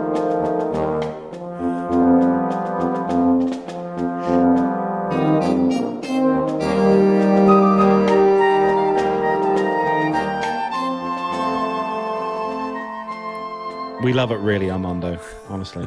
I'm sure you do. F-35s rejected from Eurasian Times. Germany okays a whopping 5.4 billion euro contract to buy 38 Eurofighter Typhoons. See, that was the anticipation, right? What are they going to buy? Yeah, the German parliament, the Bundestag, has reportedly approved the acquisition of more Typhoon fighter jets to arm the Luftwaffe, the German Air Force. The contract has been awarded to Airbus for the purchase of 38 Eurofighter Typhoon jets, with the cost estimates indicating a figure of around 5.4 billion euros. The variants ordered are the Tranche 3, which would replace the in-service Tranche 1 variants of the Typhoon. The order is particularly beneficial for Airbus, affected by the coronavirus pandemic. Oh, hang on, beer. Oh gosh, hold on. Yeah, hang on. Yeah, absolutely. Cheers. Yeah, absolutely. The decision of the German parliament to buy 38 Eurofighters, known as the Quadriga project, is a very strong message, not only for the German Air Force, but also for Europe, in particular for European defense manufacturers. More than 100,000 jobs are based on programs like this, said the chief executive officer of Airbus Defence and Space in a video. Today's commitment from @Team Luftwaffe to, that's probably their Twitter handle, to purchase of up to 38 Eurofighter aircraft reinforces Typhoon's role at the heart of European defense for decades to come. Our team in the UK stands ready to work alongside our partners across Europe to deliver our commitments. Yeah, no kidding. Said a tweet from BAE Systems. The new Typhoons are a significant upgrade over the basic early Tranche 1 models, having conformal fuel tanks, fiber optic cabling, and computer upgrades, ESA radar, defensive system upgrades. All these things are crucial for any modern 4.5 generation fighter. The German Air Force currently operates 141 Typhoons, a number reduced when 2 of its aircraft were lost in a mid-air collision. These are in service since August of 2003. According to Airtime Hub, the 38 fighters are the first installment of Germany's long-term acquisition plan of 93 Typhoons from Airbus, 30 Boeing FA-18 Super Hornets, and 15 of the variant for electronic warfare, the EA-18 Growler. One of the many reasons for Germany to choose the Eurofighter Typhoon over the F-35 was the wish to retain intellectual property of the aircraft, electronic systems, and weapons within the country. The Eurofighter National Test and Evaluation Center will enable it to do just that. It would also help maintain its relationship with France, which is always at a competition with the United States over arms sales. Dassault and Airbus are also collaborating on a project to make a new generation fighter aircraft to replace the Typhoons and Rafales in service with respective nations. So basically, thanks to the German Air Force, Airbus gets a big old deal, Boeing gets a big old deal with the FA-18, and the only people that lose out is Lockheed Martin. So I didn't realize Armando until I looked into this. But do you know, Armando, when the Eurofighter was first introduced into service? What year? I'm going to go with 1988. Actually, it was 2003 they were introduced into service, and first flew in 1994. Oh, see, I was not too far off. Yeah. Because I remember as a kid, maybe not as a kid, but 1994. I mean, I was 14 years old, so I remember the Typhoon, having like a model of a Typhoon. It was somewhere around that time. So apparently Jonathan Warner's got a question for you, but I'm struggling to find it in the chat room that it's been brought. Oh, I see. So it is the one I thought it was. My apologies. So anyway, saying that the reason it's a mixed fleet is that they need the American Super Hornets for their nuclear role as they use a US weapon. Does that sound... Yeah, I'm sure not many people are making nuclear bombs out there. Probably only a couple of countries. Yeah, no, fair point. Yeah. I think the Typhoon and the FA-18 are probably pretty good fighters that are complementary of each other's capabilities. The FA-18 we've talked about so many times. The Typhoon we've talked about so many times. Are incredibly capable in multi-roles. So I think and especially when you're minimizing the number of airframes in your fleet, like the Luftwaffe is doing, then it makes maintenance easy, makes training easy. To have just different variants of one aircraft makes life easy. So. Yeah, there you go. I like it.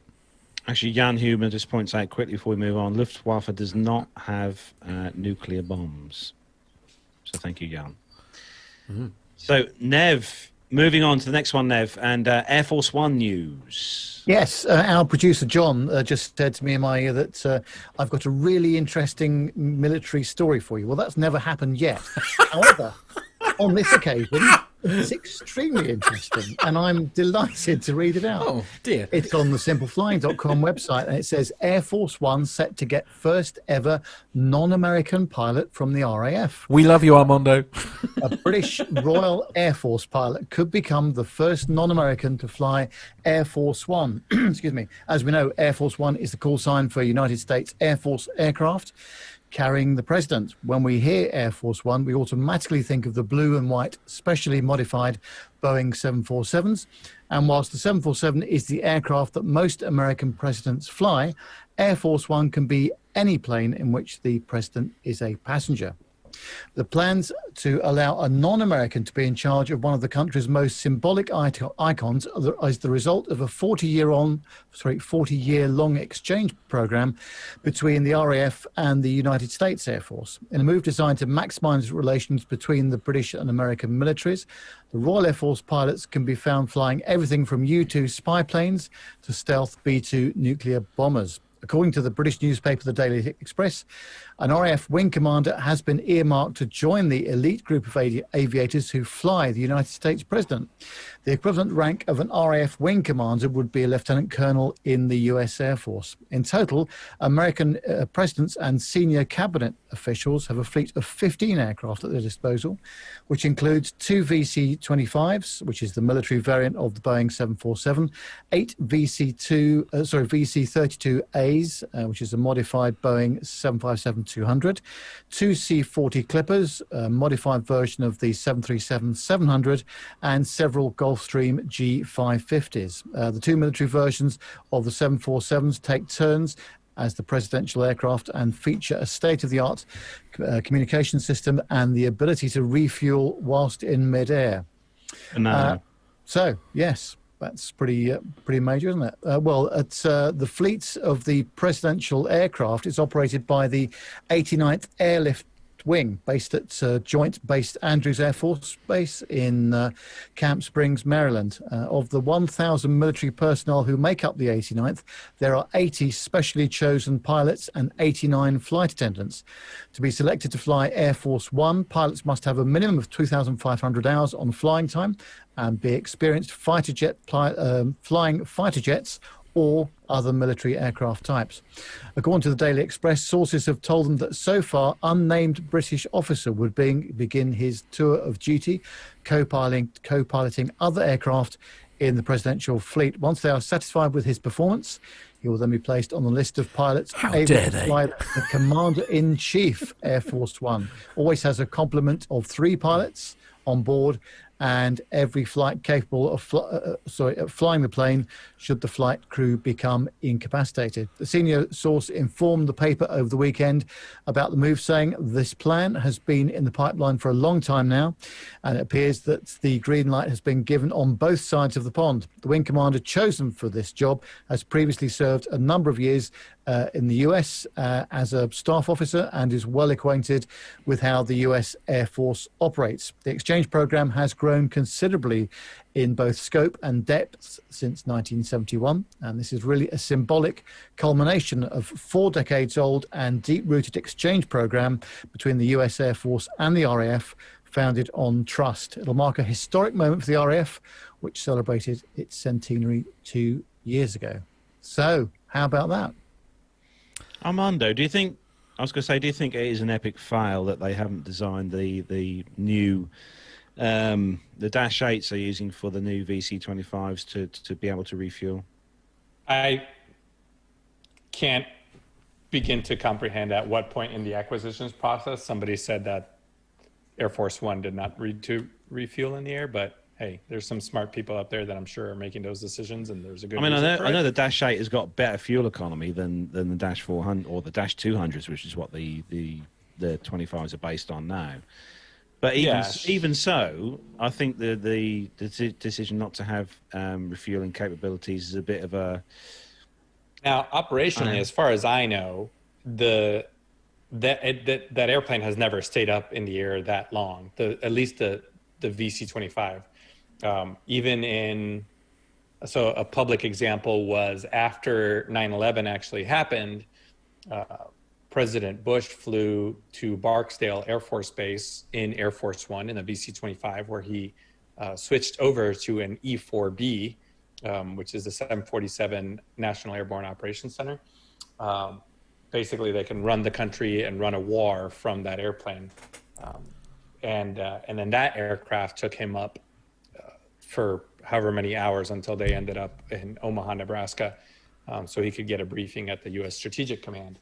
So even with a 747-200 or an 800, it seems like what they would do is just keep them in the air, right? And we know the 747-800 can probably stay in the air for good 17 hours. I don't know about the weight for the Air Force One version, but it seems like operationally they would transfer him to a different airplane or just land somewhere and refuel. But I don't know. I mean, every other airplane in the Air Force has the capability to refuel, except for a handful. So, very interesting that this one wouldn't. I'm sure, as you say, there's a big plan behind it, isn't it? Somebody somewhere has made a strategic decision that it's not required. Lane's just picked up on something you said, Armando. Oh, okay. What's that? Oh, the 800? Yeah, it's a Dash 8. Yeah, just like the 737 MAX is the 737-8200. Yeah, well, there is that. There is indeed that. I mean, I don't know enough to question either of you, frankly. So, yeah. Yeah. However, I will say about having the UK, the British pilot, the RAF pilot. I think that's awesome. I mean, there's no reason not to.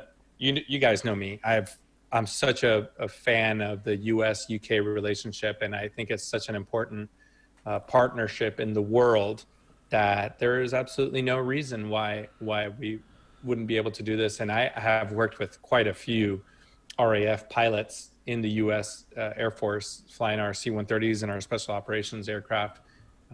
So to have one flying Air Force One is a great idea. And I think it just goes to that that special relationship. Now we just got to get some of our pilots over there on Boris Force One. Boris Force One, there we are. Boris Absolutely, Force One. indeed. Okay, we're being told to move on. So the next story is coming to us from warbirdsnews.com. And this one is it's going to the UK for this one. And the Flying Legends finds new home at Sywell Aerodrome. So that's about 2 hours away from us, Matt. That is middle of the country. The fighter collection. Yeah, it's a nice part of the country. The fighter collection is proud to announce that the world famous Flying Legends Air Show will return in 2021. Woohoo! Jonathan Warner's saying at its new home of Sywell Aerodrome in the heart of Northamptonshire.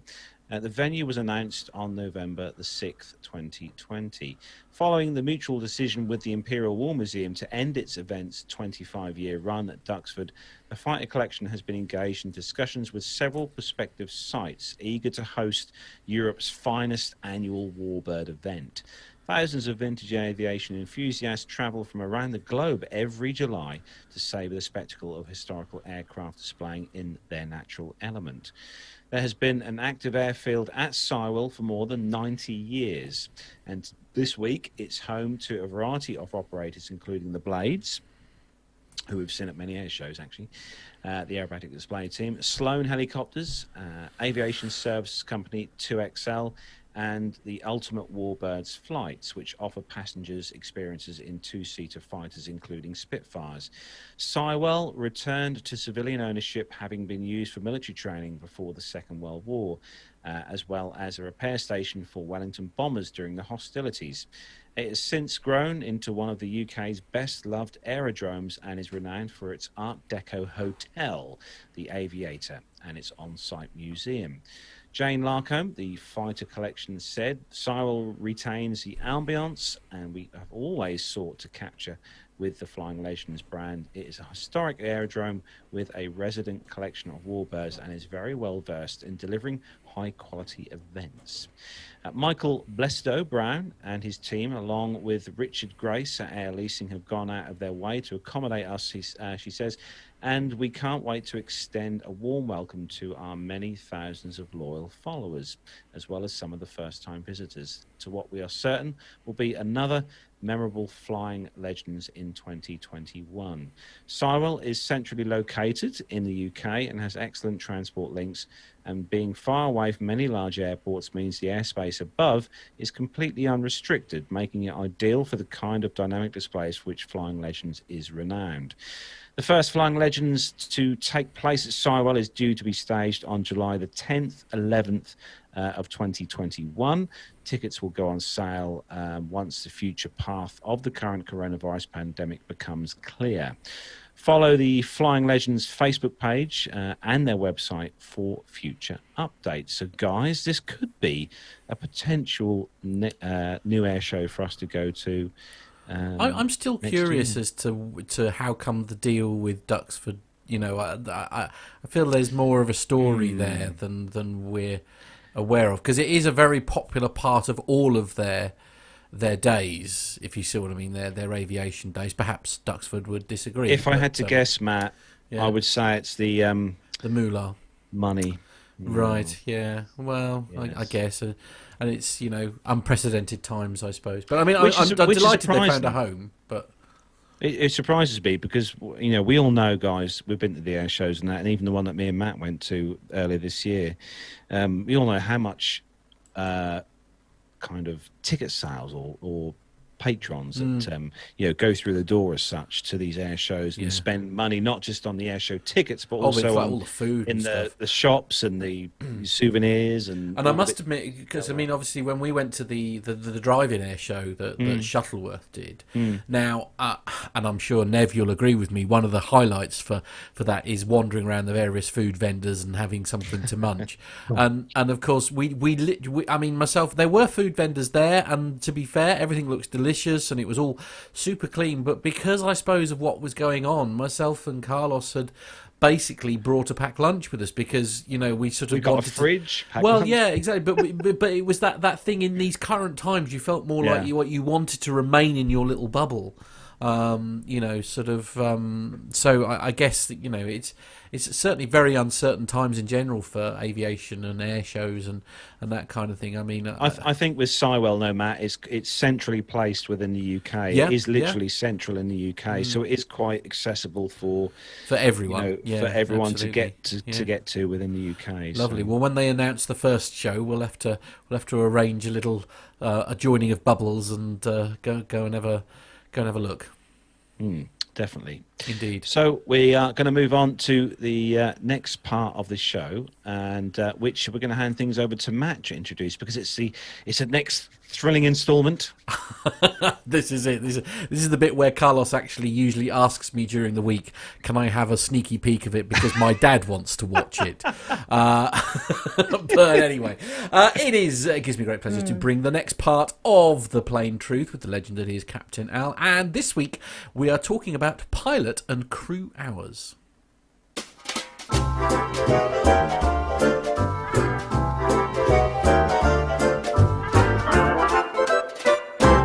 Hello and welcome to another Plain Truths, and this week we're going to be talking about pilot and crew hours. Joining me as always is your friend, my friend, it is the legend that is Captain Al. Hi Captain Al.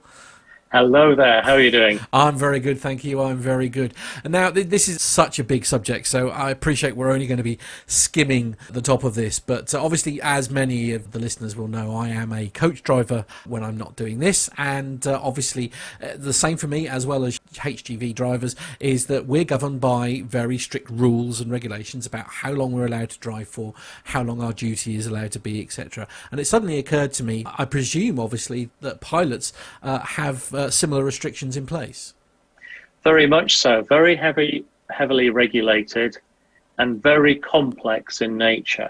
Right. Okay. So as a coach driver, yeah, I'm going to guess that you could basically, from the top of your head, reel off the basic rule structure as to how many hours that you can work in a given day. Oh yeah, absolutely. I mean, there are certain changes depending on factors and things, but very minor. But essentially, yes, it is more or less exactly the same. So could we write out the basics of your driving time limitations on one sheet of A4? In fact, actually, I have a crib sheet that's on a double-sided sheet of A5. So okay. Yes, right. So for pilots and cabin crew, it goes into approximately 25 pages of A4. 25 pages? Yep, it's a whole chapter of Ops Manual A. It's chapter 7 for anybody who wants to look it up. And there is a lot in there.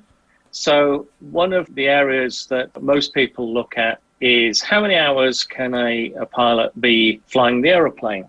Now, this is complicated because it all depends on whether you are acclimatized to the time zone that you are in, yes or no, what time of day you're starting, because that has a factor on alertness, how many sectors you're doing, because the more sectors that you do in a day, the more tiring it is.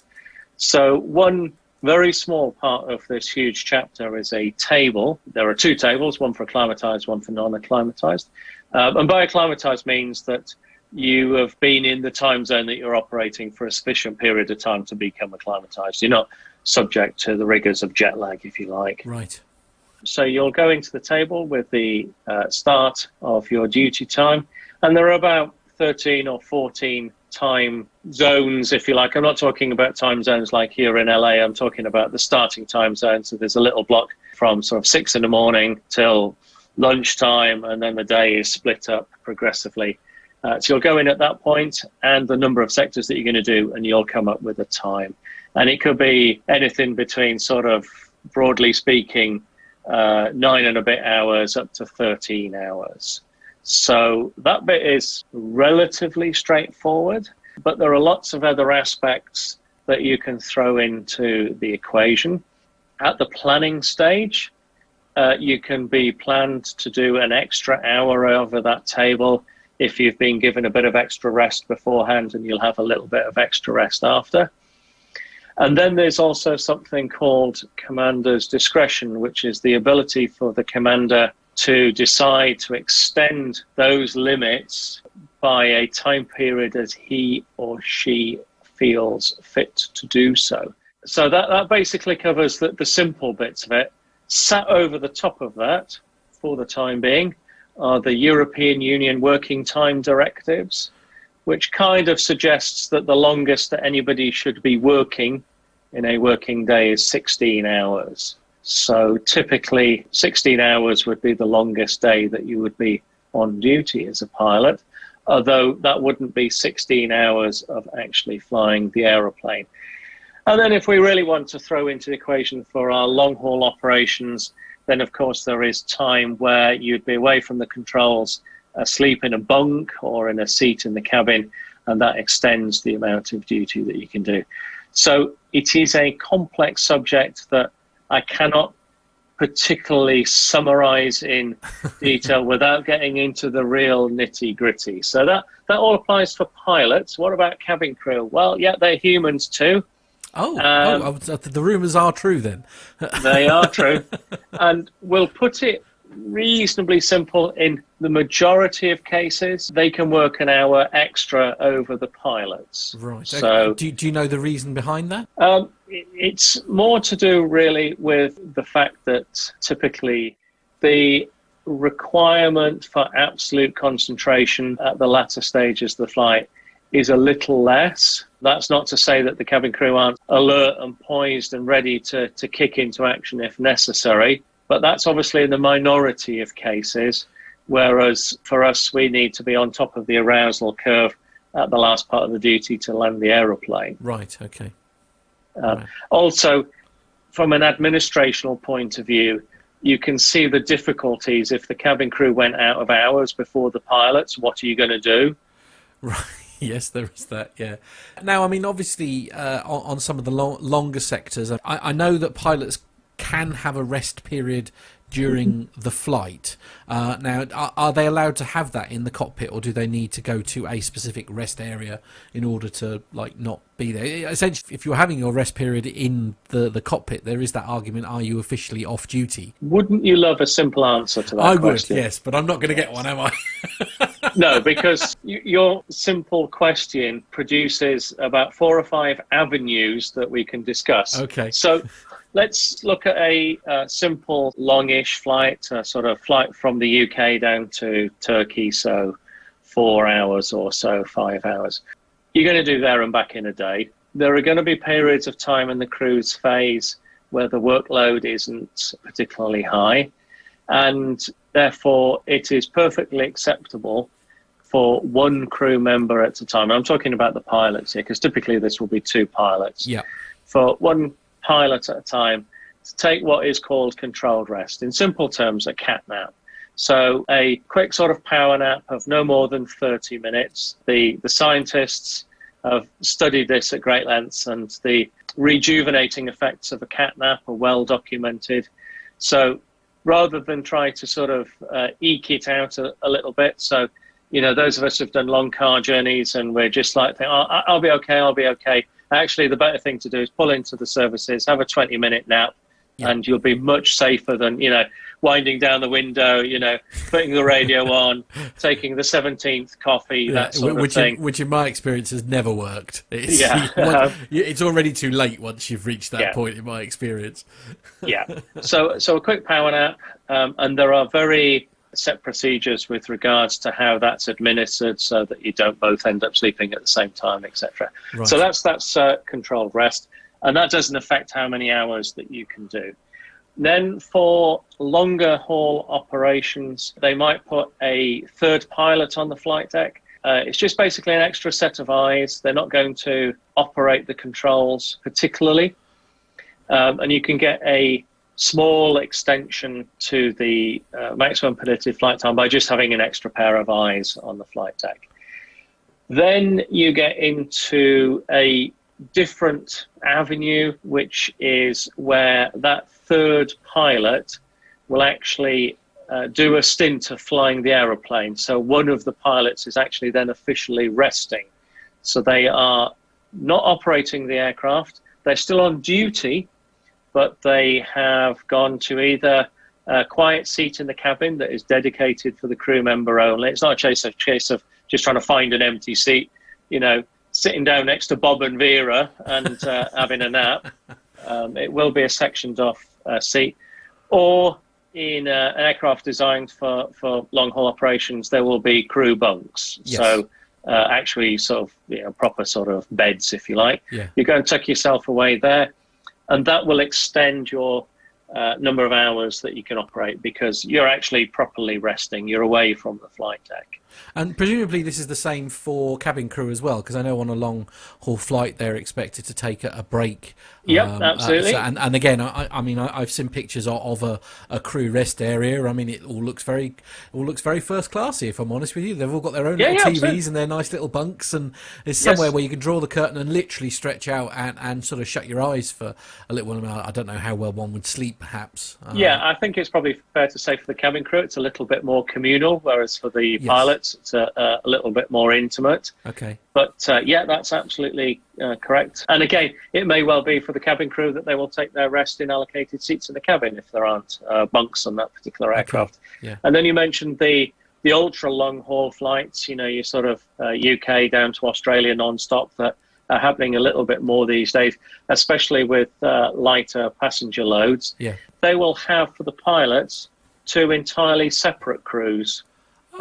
Because there comes a point where the aeroplane can fly longer than the people can operate it. So Right. you'll just have a crew that does the takeoff and a crew that does the landing, and they kind of just swap over halfway through. So it can turn into a little bit of a game of musical chairs. Lovely. As you rotate around. And I've certainly done that in the past at Monarch when we used to do long overnight flights down to the Maldives. We'd have 3 pilots, and quite often it would be that sort of musical chairs scenario, because in a single crew operation, the captain has to be at the controls for takeoff and landing.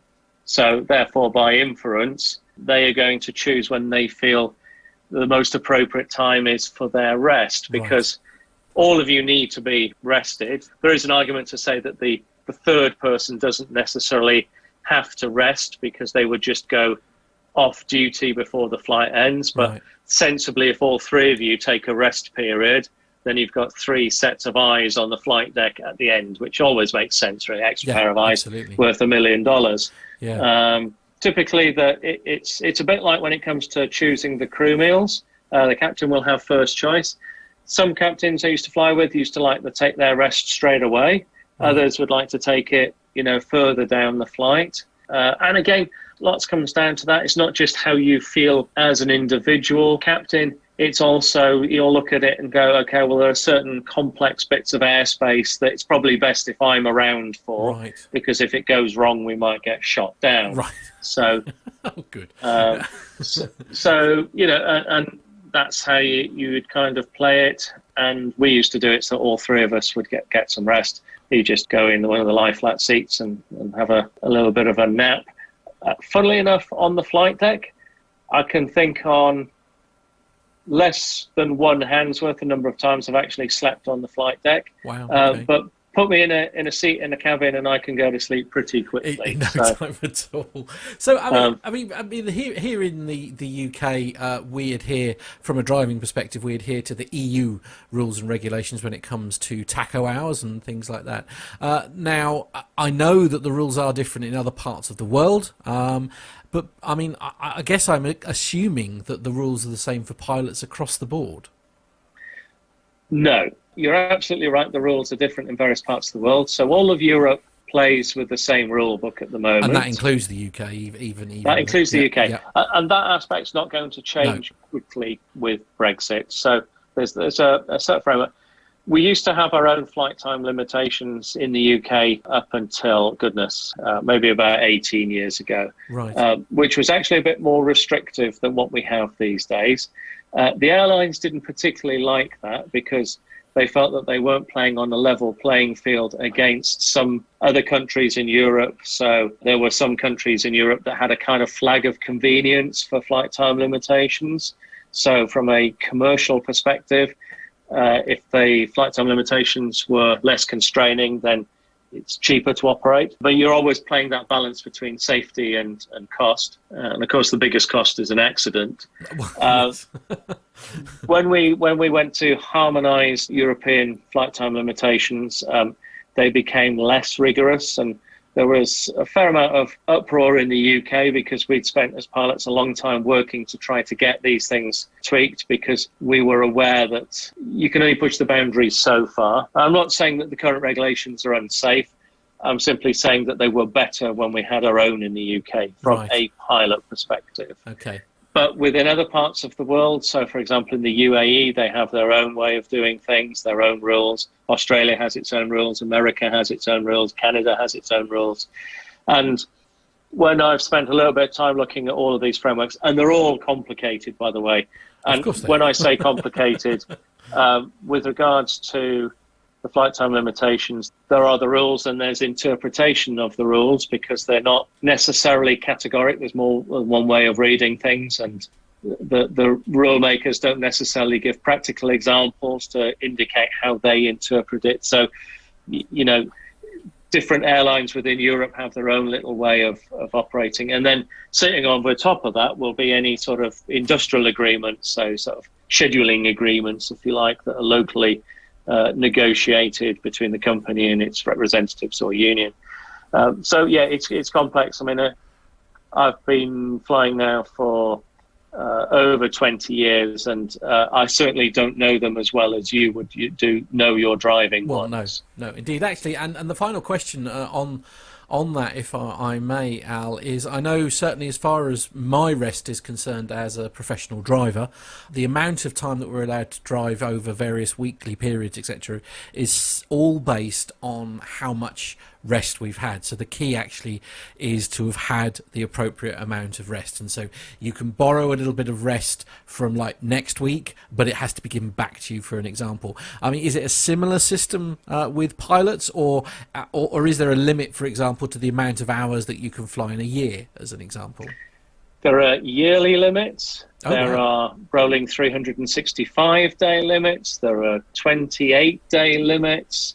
There is a raft of limits for the number of hours that you have flown, duty, and it is, again, immensely complicated. And it can only really be tracked with, an app, an app or a fairly complicated Excel spreadsheet.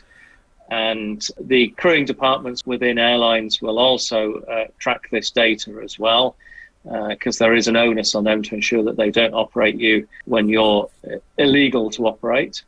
And if you do breach the flight time limitations, you are conducting a criminal act. Right. So in the same way as you would be if you breached your driving limitation. And is that the responsibility of the pilot or of the operator to make sure that you don't break those rules, or is it a little bit of column A, a little bit of column B?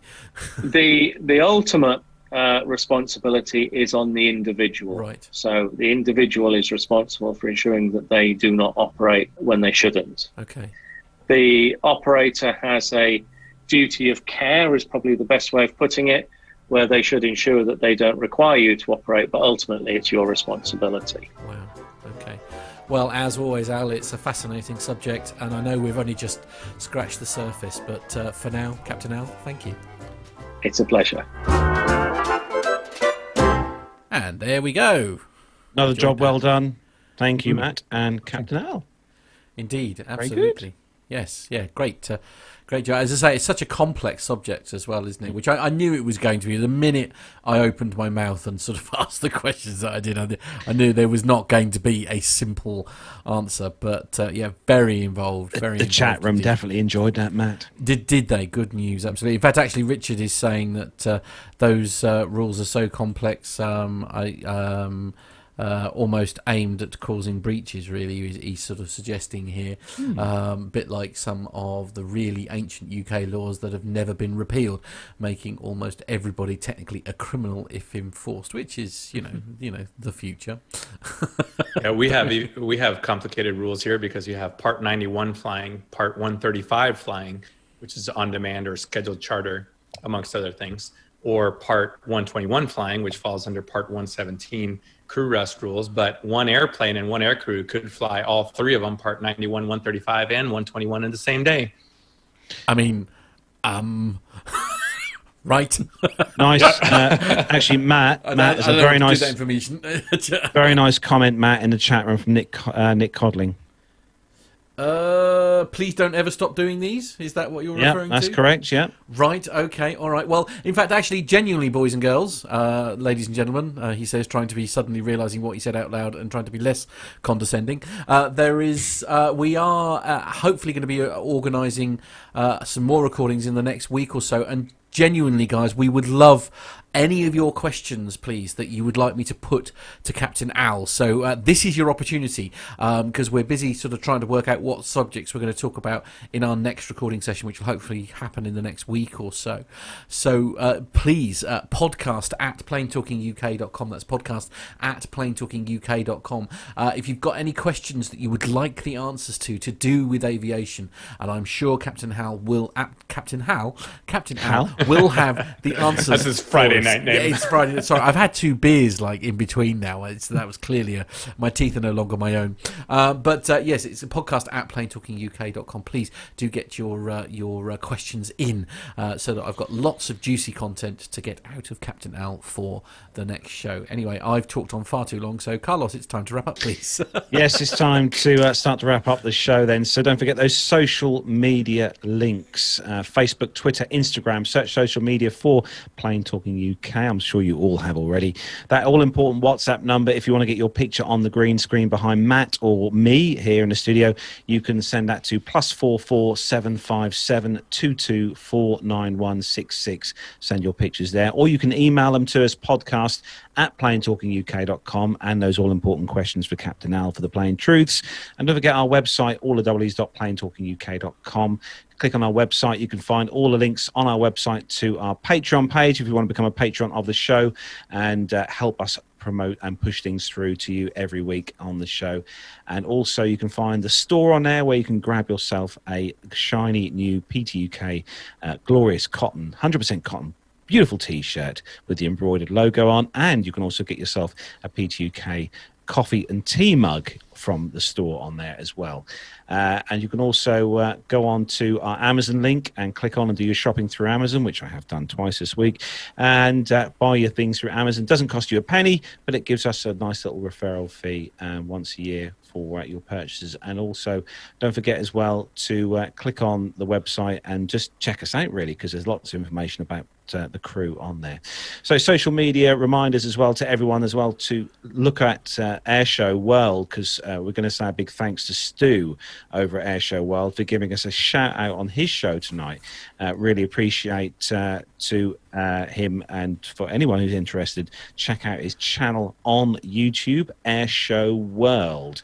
And I know several thanks to anyone who's joined us from his link as well. So yeah, just very quickly answering Matt's question as well. He's asking, are the Plain Truths episode available as a podcast in themselves? They are available on Spotify. They're now available on iTunes as well. Search for The Plain Truth and you will find them on wherever it is that you go now for listening to your favourite podcatcher, as we say when we do the tweet. Yeah, sorry, I'll carry on, Carlos. So quick round robin then. Matt, what are you doing next week? It's lockdown, so not a lot. Next. Nev, what are you doing next week? Similar, but I do have part 2 of that excellent interview to edit. Yes, please. That will be good. And there's also a video of me doing an engine failure on takeoff in an A320 simulator at Cambridge. So that's going to be a bit of a laugh with coaching from the guys from the A320 podcast. I can't wait for this. If we can put that together as well. Absolutely. So, Armando, what are you doing next week? Not a whole lot. Just chucking people out of airplanes on Sunday, and the rest of the week I'll just be waiting with bated breath just for Nev's 2 videos. Hey! Yes, that is the highlight, because quite often we release some stuff early on in the week that we all get to watch outside. So anyway, yes. So, John, what are you doing next week? Oh, no, we can't hear John coming. There we go. Yeah. So that is where we are going to bring episode 344 to an end. A massive, massive thanks to everyone who's joined us in the live YouTube chat room this evening. Thanks to all you guys for tuning in and listening to us this evening. And not forgetting as well, everyone who downloads the show as an audio podcast. Big thanks to you guys and girls as well for downloading us each week. And don't forget, if you do download through iTunes or some of the other podcast you download, these kind of platforms. If you can give us a little rating or a review, we would really, really appreciate that indeed. So that's it for episode 344. Don't forget to join us again next week for the show. And so from me, Carlos, here in my home studio, from Matt over in the glorious P2K Master Suite studios, from Nev in the fantastic Nev Tech studios, and from Armando in his glorious studio. Have a great weekend. Take care and see you next week. Take care, everyone. Bye-bye. Bye, everybody. See you.